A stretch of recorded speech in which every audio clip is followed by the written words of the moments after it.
جس قریب رب نے مجھے آپ سب کو چند لمحوں کی محفل میں مل بیٹھ کر ذکر خدا ذکر خیر البرا صلی اللہ علیہ وآلہ وسلم کرنے کی سعادت عطا فرمائی ہے۔ صمیم قلب سے دعا ہے کہ اللہ کے عالم میری آپ سب کی حاضری قبول فرمائے۔ اللہ رب العزت مجھے آپ سب کو اس حاضری کے صدقے بار بار روضہ رسول صلی اللہ علیہ وسلم کی بات اور حاضری نصیب فرمائے۔ دوستان اسی قدر گزشتہ درس قرآن پہ ہم نے کعبہ شریف کی اور مکہ شریف کی فضیلت کے حوالے سے چند باتیں سنی تھی، تذکرہ کیا تھا۔ دلی دعا ہے اللہ تعالیٰ وہ خوبصورت گھڑیاں، وہ خوبصورت لمحے اور وہ خوبصورت وقت ہمیں عطا فرمائے کہ ہم مہمان کعبہ بنیں۔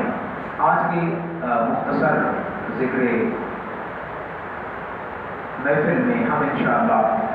عظمت مدینہ اور حضور علیہ السلام کی روزے کی حاضری کے حوالے سے چند باتیں میں آپ کے سامنے گزار کروں گا۔ دلی دعا ہے اللہ تعالیٰ میری زبان پہ کلمہ حق جاری فرمائے اور مجھے آپ سب کو صحیح معنوں میں عمل کی توفیق عطا فرمائے۔ قرآن عزیز نے واضح طور پر اعلان کیا ہے پارہ نمبر 5 کے اندر وَلَوْ أَنَّهُمْ إِذْ ظَلَمُوا أَنفُسَهُمْ جَاءُوكَ وَاسْتَغْفَرُوا اللَّهَ وَاسْتَغْفَرَ لَهُمُ الرَّسُولُ لَوَجَدُوا اللَّهَ تَوَّابًا رَحِيمًا۔ فرمایا اے لوگوں اگر تم اپنی جان پر ظلم کر بیٹھو، گناہ کر بیٹھو، اللہ رب العزت کی نافرمانی کر بیٹھو، تو فرمایا کہ جاؤک فاستغفر اللہ، تو تم میرے محبوب کی بارگاہ میں آ کر مجھ سے معافی طلب کرو۔ اب یہاں پہ ترجمہ قرآن عرض کرنے سے پہلے اس بات کی میں وضاحت کرنا چاہوں گا کہ اللہ رب العزت معاف کرنے والا ہے۔ اگر ہم یہاں اس مقام پر بیٹھ کر، شہر لاہور میں بیٹھ کر، پنجاب، پاکستان، دنیا کی کسی کونے میں بیٹھ کر اللہ سے اگر معافی مانگتے ہیں تو اللہ معاف کرنے والا ہے، معافی عطا فرماتا ہے۔ لیکن کچھ انسان کے گناہ ایسے ہوتے ہیں، کچھ لمحات ایسے ہوتے ہیں، فرمایا کہ جب گناہوں کی جو ہے وہ دلدل میں پھنس جاؤ،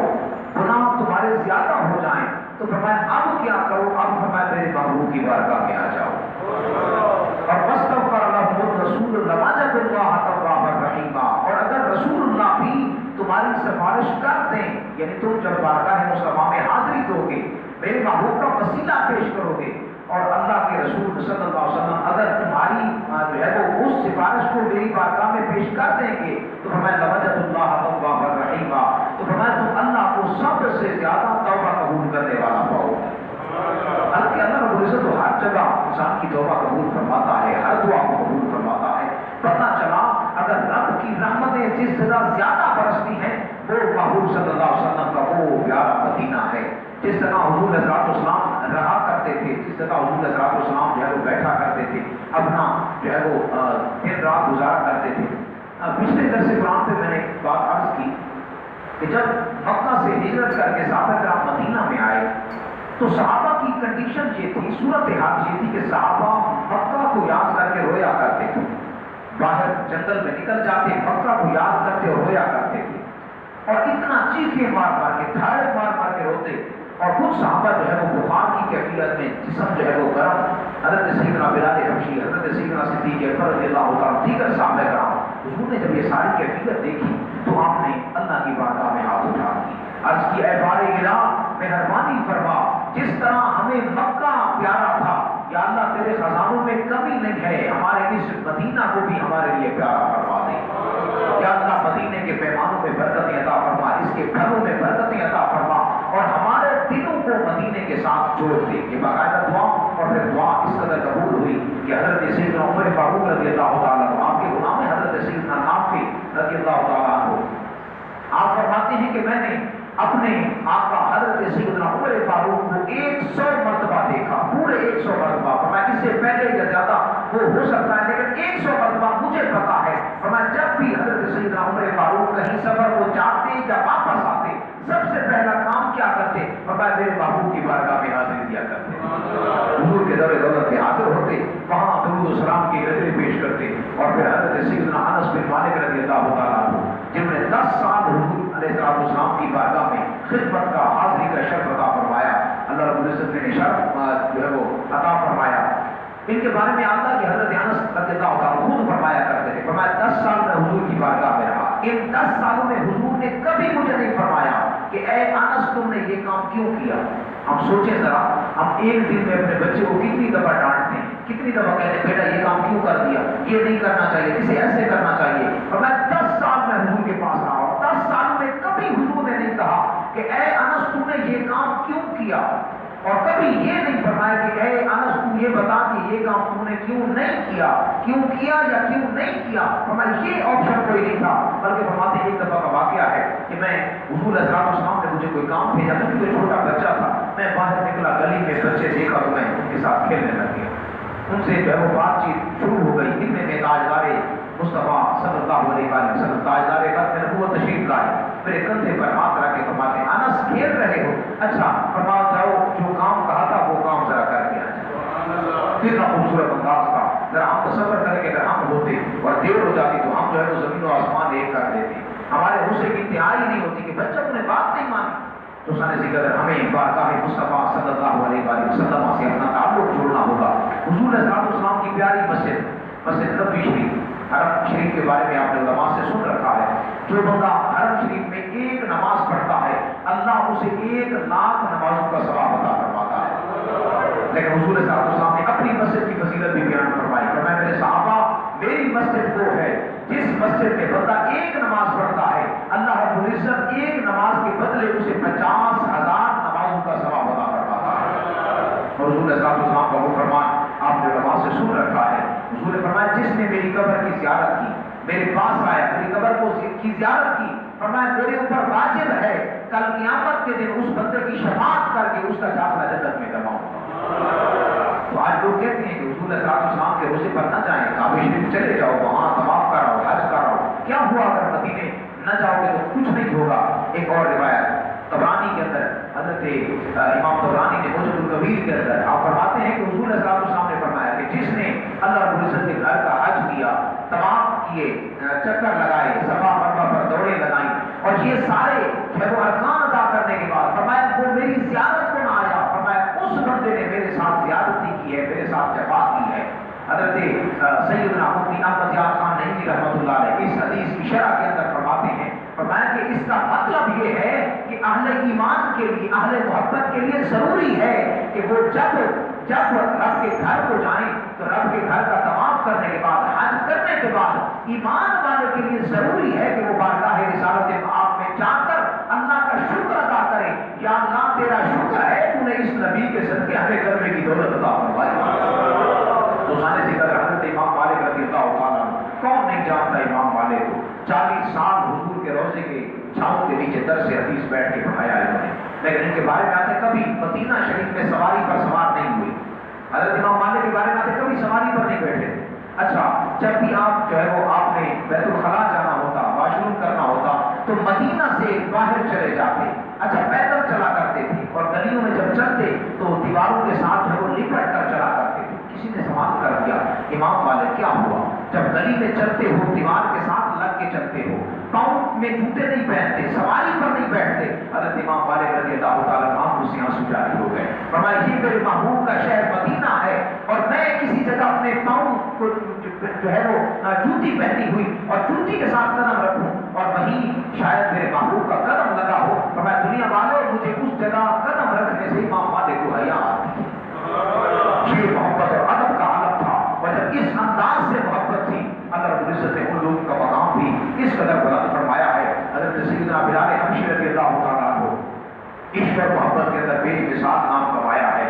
جب حضور صلی اللہ علیہ وسلم کا ظاہری وصال ہوا، حضور اس دنیا سے تشریف لے گئے، تو حضرت بلال حبشی نے مدینہ چھوڑ دیا، دمشق چلے گئے، وہیں جو ہے وہ اپنا گھر بنا لیا، وہیں رہنے لگے۔ اور پھر آپ کو پتا ہے کہ بندہ سچے طریقے سے پیار کرنے والا ہو، اور جو ہے وہ جس سے پیار ہو وہ انسان کو جو ہے وہ چھوڑ دے، ہو نہیں سکتا، یہ دنیا کی محبت ہے۔ لیکن جس بندے کو محبت اللہ کے محبوب کے ساتھ ہو جائے، جس کے بارے میں قرآن کہتا ہے وَمَا أَرْسَلْنَاكَ إِلَّا رَحْمَةً لِلْعَالَمِينَ، اے محبوب ہم نے آپ کو جہان کی رحمت عطا فرما دی ہے، سارے جہان کے لیے رحمت بنا کے بھیجا ہے۔ حضرت بلال حبشی فرماتے ہیں کافی دن گزر گئے، دمشق میں جو ہے وہ رہائش پذیر ہو گیا، اچانک ایک رات جو ہے وہ آنکھ لگتی ہے، بس سر کی آنکھ لگتی ہے، دل کی آنکھ جاگ جاتی ہے۔ کبھی اللہ کرے ایسی نیند آ جائے کہ ہماری آنکھیں بھی، سر کی آنکھیں سوئیں اور دل کی آنکھوں کو اللہ بینائی عطا فرما دے۔ اب آپ سبحان اللہ بولے ذرا محبت سے۔ حضور علیہ السلام خواب میں تشریف لے آئے اور حضرت بلال حبشی رضی اللہ تعالیٰ عنہ سے بات چیت کی، تو سانے سے محبت سے سبحان اللہ بولے تو میں سناؤں ذرا۔ حضرت بلال حبشی رضی اللہ تعالیٰ عنہ فرماتے نے حضور علیہ السلام خواب کے اندر تشریف لے آئے اور آ کے فرماتے نے اے بلال کی ہو گیا ہے، سارے نال کوئی ناراضگی ہے، سارے نال توری کرنداز بجا کیے، آسانہ شہر مدینہ کیوں چھوڑے آئے؟ حضرت میاں محمد بخش رحمت اللہ علیہ آپ نے قلم اٹھایا تے بڑی سونی گل کی تھی، آپ فرماتے نے کہ حضرت سیدنا بلال حبشی رضی اللہ تعالیٰ عنہ حضور علیہ السلام دی بارگاہ دی شاید انجال کی دون آئے، آپ فرماتے نے کہ لبی رات جدایاں والی، لبی رات جدایاں والی تے ہوندی ہے سو بریاں دی، او خبر لے آؤ محمد بخشا تے سجنا تر گیا دی۔ بادشاہ حبشی کی عزت و عظمت تو قربان چاہیے، مدینے کا تاجدار خود اپنے غلام دیاں خبریں لین واسطے آیا ہے۔ حضرت بلال حبشی فرماتے ہیں خواب میں حضور آئے اور آ کر فرمایا کہ اے بلال کیا ہوا، ہمارا شہر مدینہ چھوڑ دیا؟ تو جب یہ بات حضور علیہ السلام نے کی اور دعوت دی کہ بلال ہمارے پاس آؤ، ہمارا دل کرتا ہے تمہیں ملنے کو، حضرت بلال حبشی رضی اللہ تعالیٰ عنہ رات ختم ہوئی، دن ہوتا ہے، اپنی اہلیہ کو فرماتے ہیں جلدی کرو، سواری تیار کرو، سامان تیار کرو۔ کیا ہوا؟ فرمایا آج محبوب مصطفیٰ خود مدینے کی حاضری کا پروانہ لے کر آئے،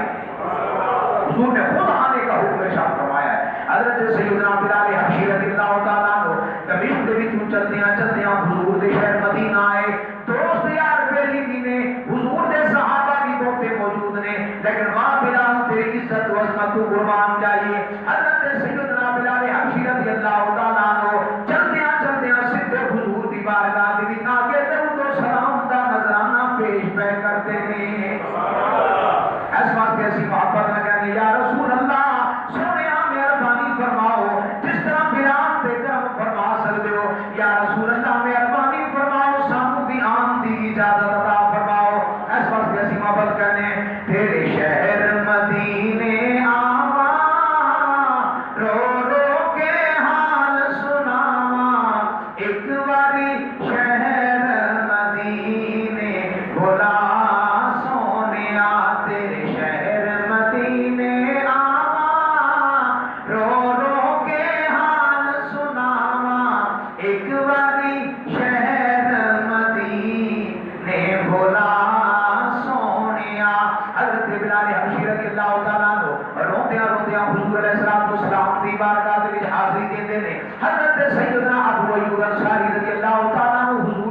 تے موجود نے. حضرت بلال سیدھے آ کے حضور دی قبر انور تے اپنا جسم رکھ دیتے ہیں. حتیٰ کہ مروان آندا ہے, مروان آ کے پوچھتا ہے اے آن والیا تو کون ہے اور تو حضور دے روضے تے حضور دی قبر دے نال کیوں لگیا ہے؟ حضرت بلال حبشی صاحب چک کے کہتے ہیں او پوچھن والیا سوال کرن والیا رک جا, میں کسی پتھر کو نہیں آیا, اللہ کے یار کو لایا ہوں.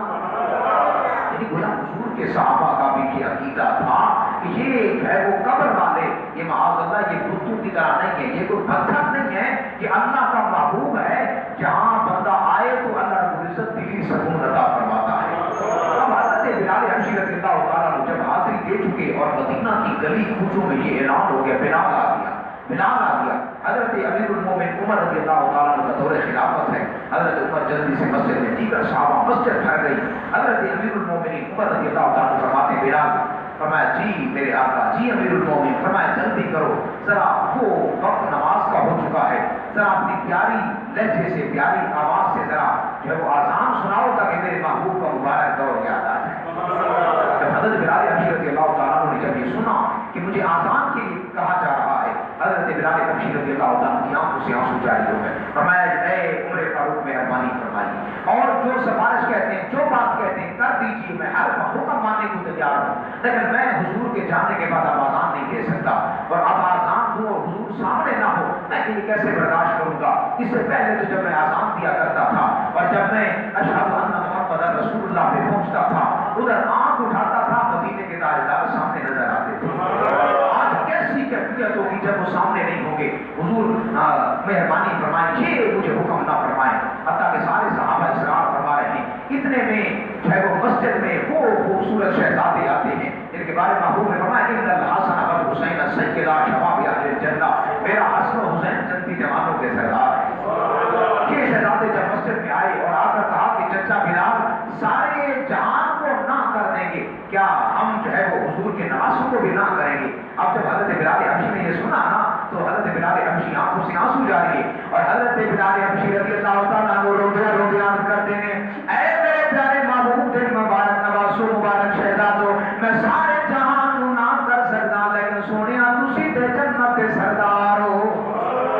اللہ نے سانو جنت تواڈے صدقے عطا فرمانی ہے. حضرت بلال حبشی رضی اللہ تعالیٰ عنہ عرض کرتے ہیں تانوں نام نہیں کر سکتا. حضرت بلال حبشی مسجد نبوی شریف کا باہر آزان شروع کی تھی. صحابہ فرماتے ہیں کہ حضرت بلال حبشی رضی اللہ تعالیٰ عنہ آزان شروع کرتے ہیں, ایسا ماحول بنتا ہے جنہیں محبوب کا سانو زمانہ یاد بھی آتا ہے. ایسا لگتا ہے جس طرح محبوب کا زمانہ دوبارہ پلٹ آئے. حضرت بلال حبشی آزان دیتیاں اچانک جب ایسے جملے سے پہنچے ہیں اشہد ان محمد رسول اللہ, ان جملہ سے پہنچنا ہے اپنی نظر اٹھا کے دیکھتے ہیں مدینے کے تاجدار نظر نہیں آؤندے, بے ہوش ہو کے گر جاندے نے. بھٹا گجراتی بڑی سونی گل کرتا ہے. بھٹا گجراتی کہندا ہے عشق تے اگ دونوں ایک برابر, پر عشق دا کم بدھیرا, وہ اگ چلے تے بجھا گے پانی, تے دسو عشق دا دارو کیڑا. جب اپنے جو ہے وہ ہوش و آواز میں واپس آتے ہیں, میرے محبوب کے صحابہ کو عرض کرتے ہیں اے بلال حبشی, اے امیر المومنین, اے محبوب کے نوازو, میں عرض کرتا تھا نا کہ آزان کرنا حکم دیجیے, کیونکہ میں بلال میرا عشق برداشت نہیں کرتا. حضرت بلال حبشی رضی اللہ تعالیٰ عنہ نے حضور علیہ السلام کے روزے پر حاضری دے کر اس بات کا جو ہے وہ ثبوت فراہم کیا ہے کہ اے محبوب کے ایمان والے امتیوں, اگر کوئی محبوب کی بارگاہ میں جاتا ہے, حاضری دیتا ہے, تو وہ کسی پتھر کے پاس نہیں جاتا, اللہ کے محبوب کے پاس جاتا ہے. اور جو ادھر نیت سے چلا جاتا ہے مدینے کے تاجدار اس سے اپنی محبتوں سے اپنی عقیدتوں سے ضرور مالا مال فرماتے ہیں. اس کے بریلی کا تاجدار بڑی سونی گل کرتا ہے حاجیو آؤ شہنشاہ حق روزہ دیکھو, ارے کعبہ تو دیکھ چکے اب کعبہ